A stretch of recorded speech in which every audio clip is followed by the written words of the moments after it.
मेरी उम्र 36 साल थी और मेरी लव मैरिज हुई थी। हम दोनों क्लास फेलोज थे और एक दूसरे को 6 साल से जानते थे। हम दोनों बेहतरीन दोस्त थे।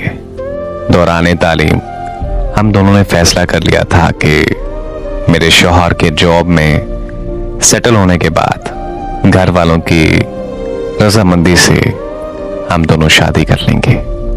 मेरे शौहर की जॉब के बाद हमारे घर वाले मिले और हमारी बगैर किसी रुकावट के शादी हो गई।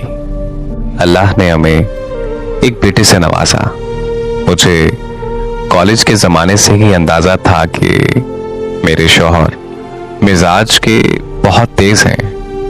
उन्हें गुस्सा बहुत जल्दी आता है, लेकिन मुझे साथ रहने पर अंदाजा हुआ कि जब भी उन्हें गुस्सा आता है हमारा हमेशा झगड़ा होता है। मुझे हमेशा ये फील होता था कि वो मुझे कंट्रोल करने की कोशिश करते हैं। जब भी कभी हमारे बीच झगड़ा ज्यादा होता था, मैं अपने बच्चे को लेकर मैके चली जाती थी। मेरे मैके वाले मुझे सहारा देते थे, मुझे तसल्लियां देते थे कि उसने तुम्हें क्या लावारिस समझ रखा है। मेरी बहनें फोन पे मेरे शौहर को बेनकद सुनाती थी। बहरहाल लड़ाई झगड़े के बाद सुलह सफाई हो जाती और मैं घर वापस आ जाती। लेकिन ये बात हम दोनों जानते थे कि हम दोनों एक दूसरे से बेहद मोहब्बत करते हैं और मैं अपने शौहर को कभी भी नहीं छोड़ना चाहती। लेकिन हर झगड़े के दौरान उन्हें ये जरूर कहती थी कि अगर मुझे छोड़ना है तो अभी छोड़ दें। मुझे इल्म है कि मैं ये सब सिर्फ अपनी अना को बुलंद रखने के लिए कहती थी। एक बार हमारा झगड़ा इतना बढ़ा कि उन्होंने पहली बार मुझ पे हाथ उठाया और मुझे घर से निकाल दिया। मैं सीधा अपने मैके गई। मेरे घर वाले मुझे लेकर सीधा पुलिस स्टेशन गए। मेरे शौहर को पुलिस वालों ने अरेस्ट कर लिया। ससुराल वालों ने मुझे केस वापस लेने को कहा। मेरे शौहर ने मुझसे खूब माफिया मांगी और मुझे कहा कि आइंदा के बाद ये सब नहीं होगा। मेरे दिल में रहम आया और मैंने केस वापस ले लिया और वापस अपने घर चली गई।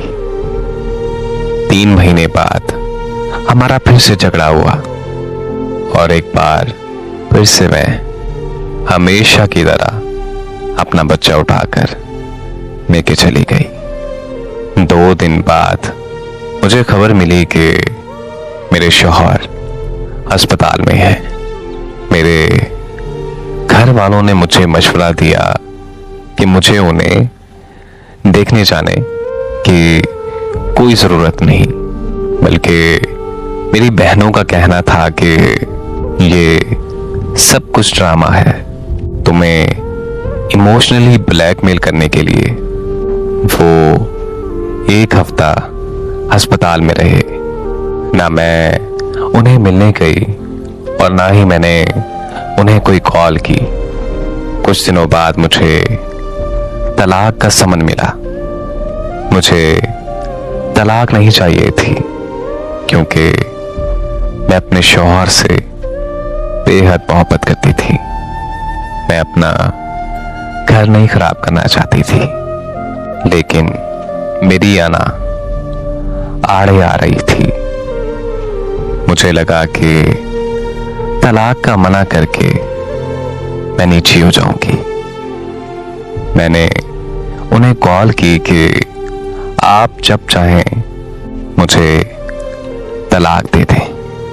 मैंने अपने शौहर को बहुत खरी खरी सुनाई कि पता नहीं कौन सा वो मनहूस दिन था कि मैं तुमसे शादी करके उस जहन्नुम में गई। जब से मैं तुमसे शादी करके उस घर में आई हूं, मेरी जिंदगी अजाब बन गई है।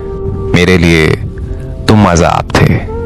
पता नहीं कौन सी मनहूस घड़ी थी जब मैंने तुम्हारा हाथ थामा। उस वक्त मैं बहुत गुस्से में थी।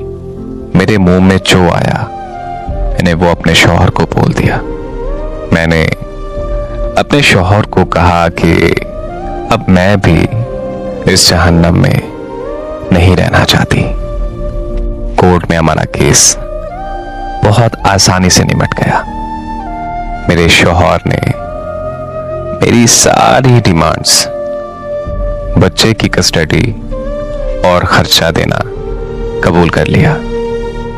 उनका कहना था कि वो मेरी सारी बातें मानने के लिए तैयार हैं। उन्हें सिर्फ तलाक चाहिए। इसी तरह मेरी तलाक हो गई। मेरे शौहर ने कुछ अरसे बाद दूसरी शादी कर ली। उनके बच्चे भी हो गए, लेकिन मेरे बच्चे से मिलने वो अक्सर आया करते थे। उसकी हर जरूरत का ख्याल रखते थे। बच्चे का खर्चा मुझे पाबंदी से मिला करता था, बल्कि मेरा गुजारा भी उन्हीं पैसों से होता था। आज मैं अपने बच्चे के साथ मैके में रहती हूं। मेरे सारे बहन भाई अपनी अपनी जिंदगी में बहुत खुश हैं। मेरी वो बहनें जो खुद फोन करके मेरे शौहर को बातें सुनाया करती थीं, वो अब मुझे मवर्द इल्जाम ठहराती हैं। मुझे अब एहसास होता है कि मैं अपनी शादी बचा सकती थी अगर मैंने हर बात में दूसरों को ना इन्वॉल्व किया होता। तो आज मैं अपनी शादीशुदा जिंदगी में बहुत खुश होती।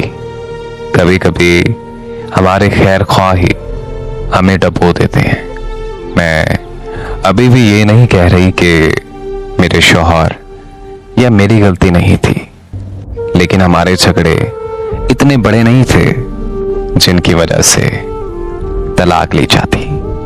आज ये मेरी दरखास्त है सारे शादीशुदा हजरात से कि जहां तक मुमकिन हो सके अपने मामलात को खुद निपटाएं। आपका खुद से बढ़कर इस दुनिया में कोई खैर ख्वाह नहीं है।